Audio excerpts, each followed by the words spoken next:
All right, Kara, how are you? I'm good. How are you?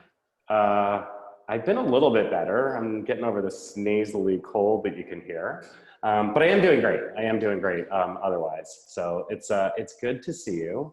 I Good. haven't I haven't talked to you in a long time. Like, how long has it been? I don't think I've talked to you since maybe last fall when we talked about strong. That's crazy. I We know. got we got to change this pattern. Yes, we do. We got to change this pattern for sure.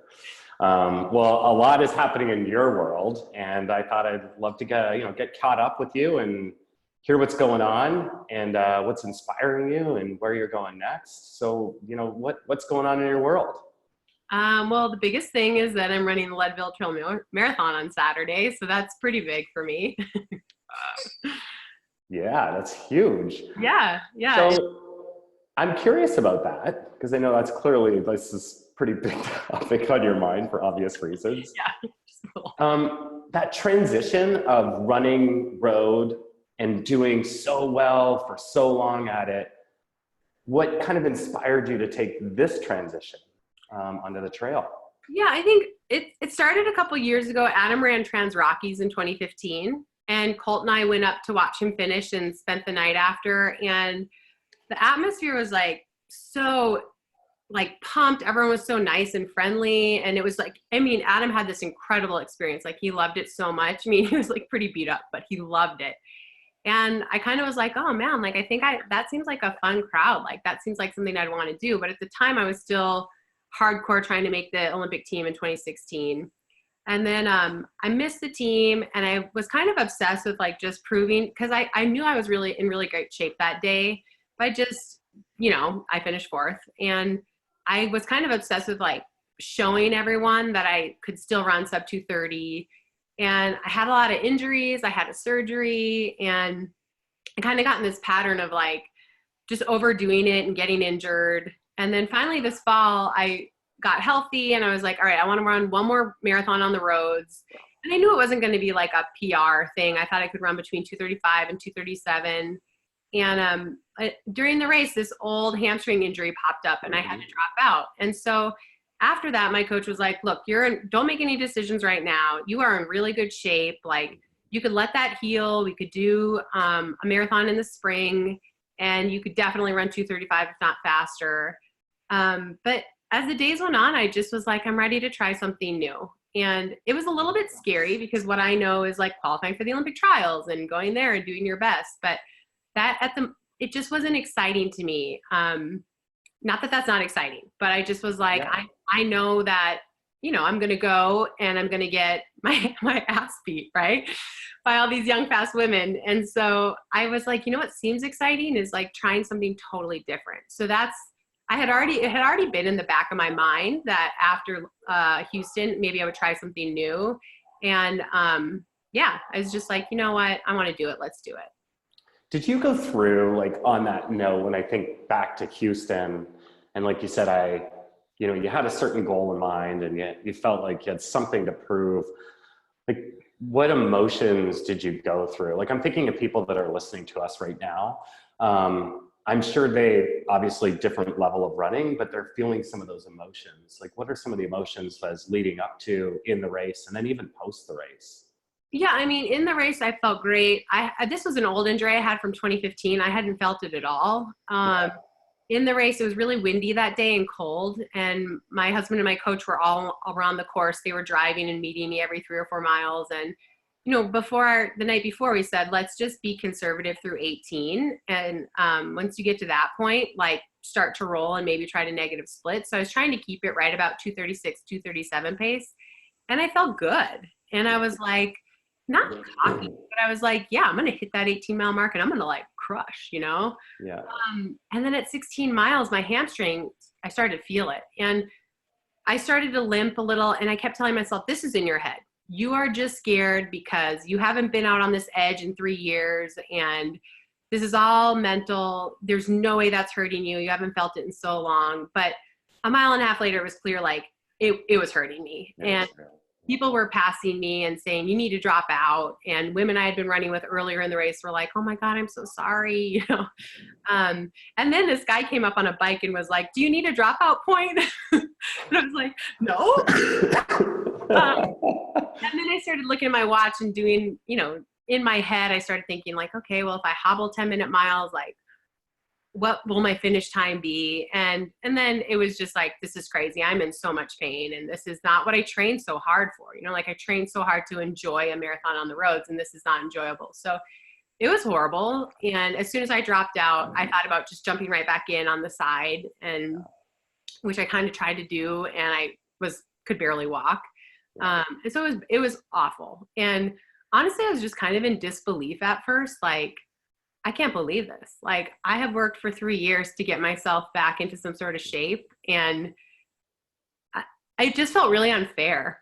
I was like, this isn't fair. Like, I'm not displacing anyone from an Olympic team. I'm not taking, sorry, my cat is over here. I'm not trying to take a spot away from anyone. It's just for me. And so I was super frustrated, and I felt sorry for myself. I just felt like, this isn't fair, and I don't get it. You know, but I was comforted by the fact that like I did everything right, and it was kind of just bad luck. And like when I talked to my coach after, and I talked to my husband, it was just kind of like, you didn't do anything wrong, and sometimes crap happens, and you can't beat yourself up over it. And now you just need to get healthy and figure out what you want to do next. So I kind of just tried to focus on getting healthy. I had like a month where I couldn't really run, and then started to slowly get better. And then it was, you know, now what? And that's when I was like, I want to do something different. As you were thinking about that, and I was thinking, the emotions that you had that many of us have felt when things have gone well and when things haven't gone well. Mm-hmm. I'm curious about who are the inspirations for you that got you into racing, and who have you kind of looked up to, that aspirational piece? Like, who are those people? Yeah, I mean, my grandpa got me into running, and he's still with us. He's 95, although he's not really with us. He's had a rough couple of years, but he was the one that got me into running, and especially into high school and college, and then as a professional, he would always just be like, I would do anything to be able to run like you get to run, you know? And so I thought a lot about him a lot, and the opportunities I'm given that other people would really wish to have, you know? But, you know, I find inspiration in just like friends and people I know that are, I mean, people deal with heavy stuff. The last few years I've been so inspired by Gabe Grunwald and her fight and her willingness to share that with everyone. Yeah. And so it's not necessarily, I mean, I am inspired by people that run really fast, don't get me wrong. But I'm also inspired by people that are just living like real lives and are finding their goals and fighting for them. And maybe it doesn't look like what it looks like to some of us, but it's just as important to them. Yeah. And for those of you listening, Kara shared yesterday the story from Brooks, a mini documentary on Gabe, which, thank you for sharing that. I watched it, and yes, I cried. Oh, look who's here. My cat.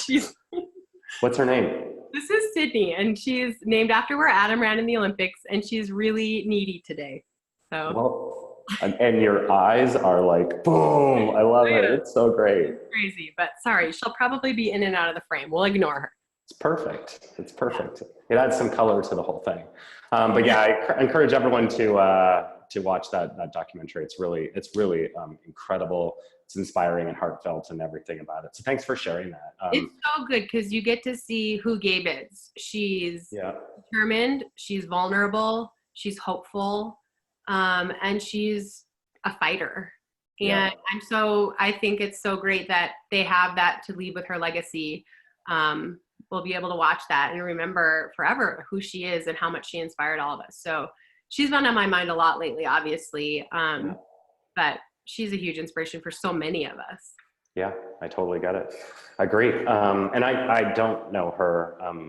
I wish I did, but I don't. So. But that's okay because you do, because she let you in and she let other people in. So I think that's important. Like you don't have to physically like have this great relationship to feel for her and her family and to be inspired by her. Yeah, that's really well said. Thanks again for that. That's good advice, actually. And it kind of makes me just kind of open up more in terms of, taking it in. Shifting gears as we go to trail, and I think about inspiration. Am I incorrect in saying there could be a correlation with your back early in your earlier days of running when you did cross country? Does that translate and help you today in your career when you're going to trail? Yeah, it's funny because I first started running with my grandpa on dirt roads out at his property, running on this like bumpy golf course out there. And then I grew up in a house right that back to a city park. And so it had all these trails back there, cross country ski trails, which I would run on. So I grew up being much more adventurous with my running. And then, I got labeled as injury prone, and I was injured a lot. I came out to see you and I got injured a lot. And so my first couple of years here, I did run on the trails, but as I got to be like a senior, I really tried to avoid all that kind of stuff. So it's really been like 20 years since I ran on trails. And so it's been terrifying, but also has reconnected me with all the things that I first fell in love with running about. I mean, I fell in love with like running through the creek with my friends and running up and down these like little creek beds. And I mean, I would never have done that 5 months ago. I'd be like, why would I risk that injury? That's crazy. And now I've been doing stuff like that. So it has been hard, but it has been really rewarding in a different way. Do you think you're getting, do you find you're maybe getting injured less frequently doing trail versus road? The hypothesis being road can be more of a pounding, a lot of little muscles you're working on the trails. Is that fair, that hypothesis? Yeah, it's been interesting. Knock on wood, but I haven't had any hiccups in this buildup, which is very uncommon for me. I feel like I've actually developed calf muscle. I never really had a calf muscle before. And I even made my therapist admit it. I was like, there's muscle there. And he was like, yeah, it's a tiny bit bigger. So I think one of the things is like, I have a very distinct running pattern. I am a shuffler, and it's just the same muscles when I'm on the roads over and over again. Yeah. And on the trail, I've had to like get better balance. I've had to get stronger quads, definitely stronger calves. I step funny, I twist my ankle, like everything has to kick in. And I think it beat me up a ton at first. That first month I was like, oh my God, like why did I announce to the world I'm doing this? Because I would be just so sore, unbelievably sore. Right. I think it made me a better athlete in the long run. So, and I think that's kept me healthy. Yeah, I hypothesize that. To me, it just makes intuitive sense. Yeah. And I don't know why I don't do trail running more often, because it really, I think, does make you a better athlete.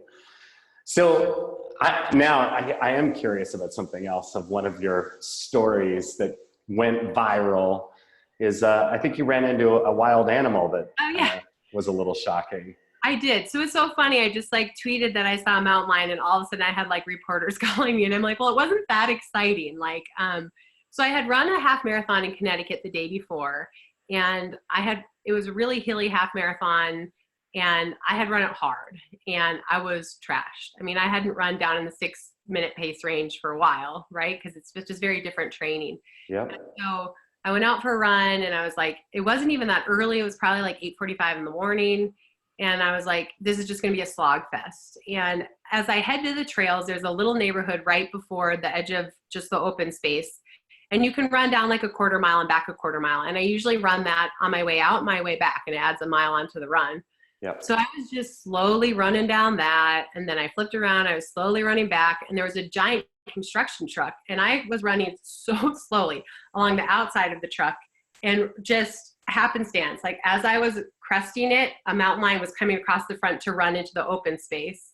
And I mean, it happened so fast, but I was like, what is that? That's a weird dog. And then I'm like, oh my God. And then it turned towards me. Yeah. But it was just turning around to go run back down into the woods behind the houses.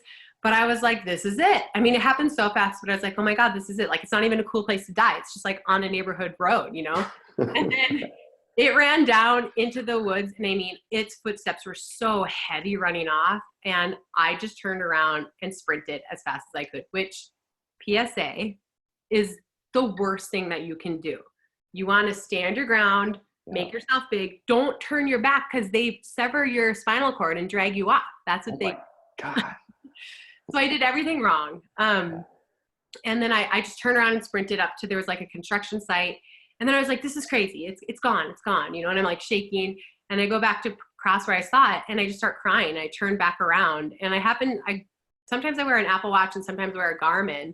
And I was wearing my Apple Watch and I called Adam and I was like, I need you to come get me. And he was like, stay on the line. And then this woman came down from the construction site and she like stayed with me and she was like, oh, I'm so sorry. They've been around here, you know? And I was like, ah. So it was funny because people were like, I'm so jealous. And I'm like, no. It wasn't like a top 10 cool experience of my life. It was very scary. And it just made me realize how vulnerable you really are out in the wilderness and that we really are encroaching on their territory. And that's their territory. That's their home. And so it just reminded me to be smarter and to run with a friend. And it was just very unexpected because I wasn't deep in the woods like you'd think it would have happened. By the way, I think I would be terrified too. As much as I would love to spot, you know, a wild animal that's just super cool. Like I would love to see it, but no, I don't want to see it. Right. And that's the thing is like on our neighborhood website, I would say, especially in the spring, on a weekly basis, people are posting videos from their house cameras of mountain lions walking through their yard or jumping over their fence. And I'm always like, oh, that's so cool. I love that I live in mountain lion territory.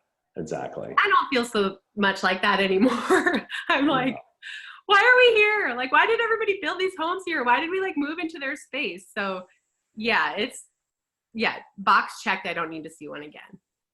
I wonder, I'm trying to think of, I wasn't alone, so I probably wasn't fearful. I was doing a race in Whistler, and this happened twice. Once on a race and once I was doing a trail run up there. And in both situations, I heard when I was doing the race, this is the 70.3 Ironman, they're like, hey, there's a grizzly bear like a mile and a half up on the trail. And this is really stupid. I'm like, awesome, right? I'm thinking, but I'm also knowing I'm running a race and there's a lot of people. So I think I have this like false sense of security. Right.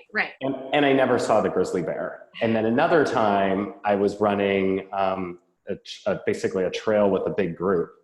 And as we were coming up, this other group was running back a different way. And they go, hey, there's a grizzly bear up that way. And again, I was like, awesome. I need to see that. I didn't see it. I was looking everywhere. You're like Adam. So I trained up in Mammoth with Shalane Flanagan before the 2012 Olympics. And we would see on occasion a bear. And one day we got back from an afternoon run and Adam had been out running, pushing Colt in the stroller. And he's like, look at this. So there's like a mama bear and her cubs up in the tree. Adam's under the tree with our baby right there, taking pictures, taking video. And I'm like, what is wrong with you? Like, if you want to go risk your own life, I mean, I can't stop you, but like our baby was with you. And he was like, oh yeah, I mean, it was fine. They were way up in the tree. I'm like, okay. It would never get down that quickly. Yeah, exactly. That's what he was telling me. I was like, is it worth the risk? I don't think it's worth the risk. It was a good picture though. It was a great picture. We still have it. Yeah. Have you had any other, maybe it's not wild animals, but anything unexpected in your adventures of trail running? Just last Friday, actually, I was coming down Lion's Lair, and that's pretty high up. It's like a rocky trail that goes up to Crestanitas, and this guy was like, he was so sweet. I mean, he was like, don't panic, but right up ahead on the trail is a giant snake. It's not a rattler, but that doesn't mean it won't bite you. And so he walked me down towards it, and he's like, well, if I were you, I'd go down below the trail and walk around. I mean, it was so big. And I kept saying, thank you so much. Like, if you hadn't told me, everyone would have thought I was like getting stabbed to death because I just would have been like, ah! I mean, it was so big. Yeah. But in general, I haven't seen that much. I did find a deer jaw on one run. I was like with Shannon Burnett, actually, and we found out, we were like, what are we doing out here? Oh my gosh. Yeah. I mean, in general, it's been a lot of deer, but you know, they're harmless unless they hit you by accident, but Unless they hit you, then they're not harmless. they're not that harmless. Yeah. So the next question that's on my mind is, why Leadville? Why'd you pick Leadville as a place to really kick it off to a different level? So I've been interested in doing an ultra distance, and some people have like tried to educate me on ultra running, which I do appreciate. But coming from like a marathon track background, I really knew of Western States and Leadville and Comrades. That's like what I knew. Well, I'm definitely not qualified for Comrades, and I'm definitely not qualified for Western States, and I'm definitely not ready to do a 50 or 100. But Leadville is relatively close. I could just sign up. I didn't have to qualify. And with the elevation, which I've gone back and forth on if this was a good idea or not, but with the elevation, it adds such a challenge that it's going to force me to be out there on my feet longer than I've ever been. And so it felt like a good way to dip my toe into those longer distances. Now I've had like panic attacks, being like, wow, should I have done that? Like maybe I should have just gone and run like a normal trail marathon and not started at 10,000 feet. Maybe I like overdid it. Yeah. But yeah, it just was like a way for me to run a long race and be a part of like a really iconic series, but without running 50 or 100. Is there a lot of technical aspects to this run? So the sad part or good part is that there is a technical part, but it is covered in 20 feet of snow. And so, so there's like avalanche danger. And so the most technical part is actually not going to be in the race this year, which is really sad. And, like part of me is like, oh, phew, that's the part I was like most scared about. And part of me is like, oh, but then I didn't really do it. So now I feel like I have to go back next year potentially and do the real course. So it's not as technical, as some races. And now that one section's out, it's definitely wouldn't be considered a technical course. Yeah. It's more like gravelly road, gravelly trail, but you're not like on hands and knees or anything. Yeah. I really am not familiar with the course. I know it's an iconic race. Yeah. I mean, the 100 is much more technical and the 50 is much more technical. Really? Okay. Yeah. Okay. You guys had a lot of snow this year, or they did anyway? We had a ton of snow. Yeah. So I went up there 2.5 weeks ago, and that week they had gotten 8 inches of snow like 2 days before I was there. So they've never in the history of the race had to do this. So typically they plow up to the pass and then they hand shovel the pass, but they can't even get a plow up there. Yeah, it's 20 feet. Yeah, they're having to redo the course, and I think today they were hoping to announce it, but it's disappointing, but at the same time, I don't want to die. So no, I don't want you to die either. So I'm with you. Yeah, this it's not worth it. Yeah. No, it's not worth it. Just like that picture probably wasn't worth it. Yeah, no, definitely not worth it. Yeah. Do you notice a difference in the community, the trail running community versus say the running community? I mean, I think that it's been throughout my career, there's been, I would say, like these 2 stages. Like when I moved from the track to the marathon, Adam and I couldn't believe how nice everyone was. And it's not that people in track are not nice, but it's very competitive. There's only 8 lanes on a track. There's only so many bodies that can fit. And so your opportunities are so small that, like people are very focused. And then when I moved to the marathon, Adam and I were just so blown away by how kind people were and how excited people were, because like when I ran New York, there was 45,000 people running it with me, right? So we were blown away by the marathon community.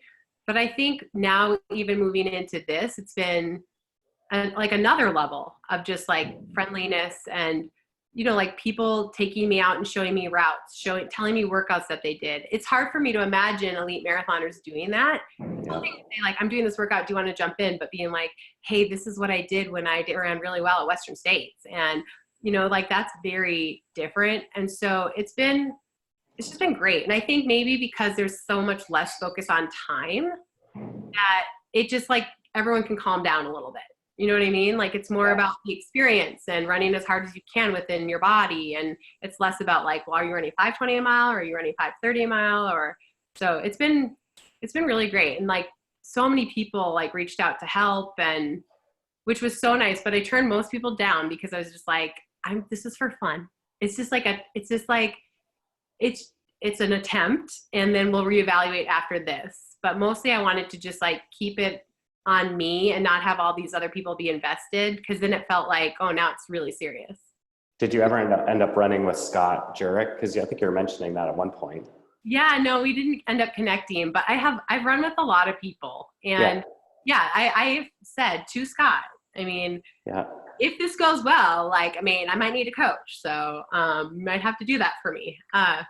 But yeah, no, but there, you know, like Kat Bradley has helped me out a lot. She's won Western States, and just other people offering advice, different coaches and stuff. So it's been a very welcoming community, and it's funny. It doesn't seem like anyone's like, oh no, Kara Goucher is going to run an ultra potentially, or a trail race. They're like, oh my gosh, you're going to run a trail race. That's awesome. You know? So it's been really nice. It's super cool. I'm envious and really want to start doing trails now. Well, let's do it. I'm with you. I will do it. I want to do it. How about two things I'm thinking about that have changed for you as well is the kind of the apparel, the shoes, like what changes on road versus trail, even your nutrition, whether it's hydration or the fuel that you take, like, has that had to evolve and change? Like, what's the differences there that you've had to adjust to? Yeah, so it's been really different. I mean, like, I need pockets and I need things with me, which I never had, and I never worried about that kind of stuff. Like, even if I was running on the roads and I needed something, my coach would just like be there holding it, you know? You can't do that if I'm in the middle of the woods, right? So it's been really different. The shoes were an adjustment to me because I'm used to like low profile, fast, light shoes, and all of a sudden I have shoes with these big lugs on them, and I'm like, well, what's this? You know, this doesn't feel fast, right? Yeah. But it feels like maybe I won't fall, so that's good. So that's been an adjustment. Getting used to wearing a pack has been an adjustment, and honestly, I've had to feel so much more. Like, I take in so much more fluid than I ever have. It's crazy. And maybe part of it's just because it's right there. Whereas in the past, it's always measured, right? Like every 5K, they'll have a bottle for you, and I just take a couple sips. But that has been really different. And the watch is more, it's less about my pace and more about like, oh, I've been out here for an hour and a half. I need to drink and eat something. Yeah. It's really different. Yeah, for sure. And you're using Ultra, right? In terms of shoes now? Yep. Mm-hmm. What do you love about them? And I'm curious because I've never worn Ultra. Yeah, so it's wider too, isn't it? At the wider. toe? So I have a bunion, so that's been happy for my feet. But it was an adjustment because Ultra is 0 drops, so they're not built up. And I came from Nike, I wore their beefiest shoe, and then I went to Skechers and I had them make me a beefy shoe. And then I got to Ultra and they're like, yeah, we don't do that, you know? So it was a process. Like, I started wearing them, I would say last May, and it wasn't until the end of September that I was in them full time. And it was just, at first I thought, I don't think I could ever have a relationship with this company because this isn't what I'm used to. I'm used to like a stacked heel, you know? But it was interesting as the months went by, I had better runs in my Ultras than I did in my stack shoe. And then I stayed healthy. I mean, for the first time in 3 years, I did a full marathon training block. And so that's what, like, I mean, I was already committed because I loved them and they were supportive and it was a great, fun environment. But after that, I was like, yeah, there's something about this. Like, my feet are healthier. And yeah, so it's been fun. Adjusting to the trail shoes was different though, because it's just different. Yeah. But, yeah. Yeah, for sure. So do you think trail has given you this rebirth and desire to run more? Like the future outlook? I think so. I think the last few years I was running to prove something and I never got to. And that's just like a hell to be in. It's just like this vicious cycle of like, I know I can run sub 230 and I'm going to train, and then I get hurt, and then, you know, I have to heal up and then try again. And I wasn't running for me. I was running to like prove something to, I don't even know who. Like, who cares? Nobody cares. The world has moved on. Like, Desi won Boston, Shalane won New York. Like, who cares if Kara Goucher can run under 230, you know? But for me, it was like this obsession, and running trails really let me let go of that. this is for me. Like, I'm not going to make an Olympic team in trail, right? There's no such thing. And I don't know. I'm not, there's nothing that I have to prove anymore. It's really for me. And I've just really enjoyed it. I mean, like one of my favorite workouts is I do this run. It's called Sunita's Valley, and it's a mile up. And in that mile, you get like 420 feet of gain. And I would do this workout every other week. One week I'd do hard up, easy down.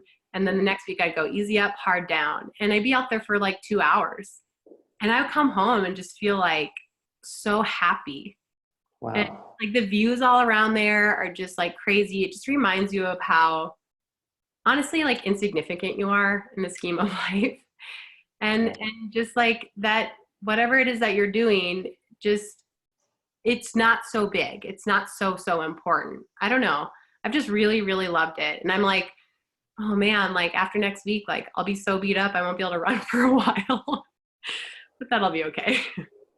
You'll be just fine. And it's so fair, right? Like we are so small in this big earth and world Yeah. of ours. And it's not that your life isn't insignificant, but it just makes you realize like, oh, some of the things I'm worrying about, like some troll coming after me on Twitter, like it doesn't matter, you know? Yeah. Like look at where I am. I am such a small piece of all of this. Like who cares? Like move on from that. So it just helps me put things in perspective of like what I want to spend my time and energy on. Well, speaking of that, then what do you have, if at all, goals for Leadville and beyond? Yeah, I think like I'm competitive. I want to run well, but I also know there are a few really fast women entered, including Addie Bracy, who has got to be the favorite. So I don't want to be so competitive that I blow myself up in the first 5 miles and then I can't finish or something sad like that. So my goal is to be really consistent throughout the race, to maybe be a little bit tortoisey, a little slower in the beginning, but be consistent.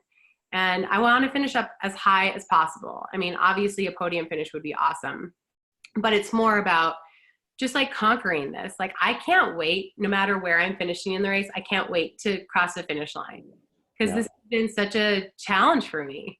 And to officially be like a trail runner, like, look, I completed this race in Leadville and I did this. I can't wait for that. But yeah, just like make sure I fuel properly and so that I can run a very consistent pace. Like I said before, you're going to be great. It's gonna be awesome. I'm excited. I am very scared, but I'm excited. I'm excited for you. Can we track you live? I don't even know. Sorry. I don't know either. I should know this too. Well, I don't know. I'm running. I should know, but yeah, I don't know. I'll look it up. And see if we can do that. I actually have a couple of quick questions for you as well. Hopefully maybe they're not as quick as I think, but I am curious outside of this to get your opinion on, I was reading on running in the participant level. So I read an article last week that talked about the number of participants participating in races, right? Those registered have actually gone down for the last few years. Do you have any perspective or thoughts that you think that I know it's something you and I share, that we can do to get participation up? Yeah, I don't know. I think we need to focus back on everybody and not just the winners, right? I mean, the winners are so exciting. It's awesome, but it's also exciting when someone who's just started running 6 months ago runs a half marathon. Yeah. And, I mean, I think there's a lot of intimidation there. And that's another reason why I wanted to do this, because I was so intimidated and still am to run on the trails and to run up high. It's not my wheelhouse. It's very scary for me. The chance of failure seems so high.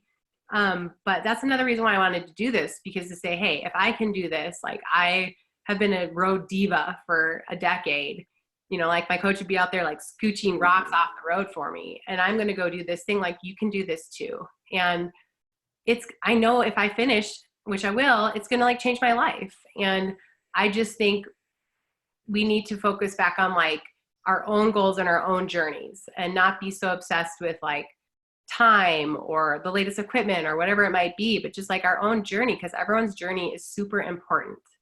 But yeah, I just say like, go for it. Like put yourself out there. It's scary, but it's so worth it. So worth it. From road diva to trail warrior. Yes. I like it. And then the last question that I had on this one was somewhat related again, side topic is clean sport. Do you find that are you observing there's a difference in trail versus road? Do you think that the attitude towards clean sport, maybe there's more conviction toward it? Or is it just not talked about at all? Like it's just not a factor? I'd have to say that my experience is very limited. So I don't really know yet. I feel like there hasn't been as much discussion in the small world that I live in. I know there's been some people who have been outspoken on this and have talked about how there really isn't out of competition testing in trail and ultra world. And, you know, that if I was to pursue this more, that's something that I would be pretty vocal about. Like, how can you have competitions when people aren't being tested outside of competition? Like that just doesn't make any sense. Yeah. So I don't really know enough yet. I know that there are a few people who are very vocal about wanting it to change, but I'm not really sure yet what that solution is. But yeah, I think it's harder to see on the ultra side, whereas like track and field, it's very neat. There's X amount of competitions a year and there's X amount of places that go to these world championships or the Olympics. So it's easier to, not easier, but it's, you know, people are more like, everything's on the line for these 3 spots, where I feel like here there's so many different races and different opportunities that maybe people haven't thought about those kinds of things yet. But I mean, maybe I'm totally wrong. We'll see. Yeah, I don't know. I was curious to just pick your brain on it. I don't have an opinion either way. Yeah. And I mean, I definitely think that there should be drug testing. I mean, you're asking people to do things that are not human acts of like normal human acts. So there's always someone who's going to do something so that they can do it. Right. So I think it would just verify a lot of what we see. I know that there is drug testing in a lot of the big races, but I think Camille Herron was just saying that there is no drug testing out of competition. And that actually surprised me because these people are doing big things and big names in the sport. So they should be tested out of competition. Yeah. Your attitude is amazing. It definitely makes me want to go run right now, especially on the trail at this point in time. I think one of the things we really all appreciate about you, Kara, is not only do you give it all you have on the course, whether that's road or trail, but you put your heart out there and you put it out there to try to make a difference. So positive change agent when it comes to clean sport. The Lindsay Krause article on Mother's Day, you know, and you were a center focus of that one around pregnancy and the impact of that. And I just wanted to say thank you for everything that you do for all athletes, both inspiring us from an aspirational side, but also from the side of just put your heart out there and you know, be the change you want to see in the world. So yeah, thank you. Well, thank you. And I appreciate you guys always giving me like, you always amplify my voice. And so I think Nuun has just been you guys have been so good to me, and you've allowed me to share my thoughts in blogs and on stuff like this. And so I really appreciate that. You guys have been like, you put it on the horn for me. I appreciate it. Awesome. Well, it's our pleasure, and we're stoked to be partnered and cheering you every step of the way. So I think that's it. You know, I don't have any other further questions unless you have anything else you want to say, but otherwise, good luck and go get it. Thank you. I'll be sucking down a lot of Nuun Endurance lemon lime, so it'll be good. Yeah, I love that one. It's so All good. right. All right. And signing off.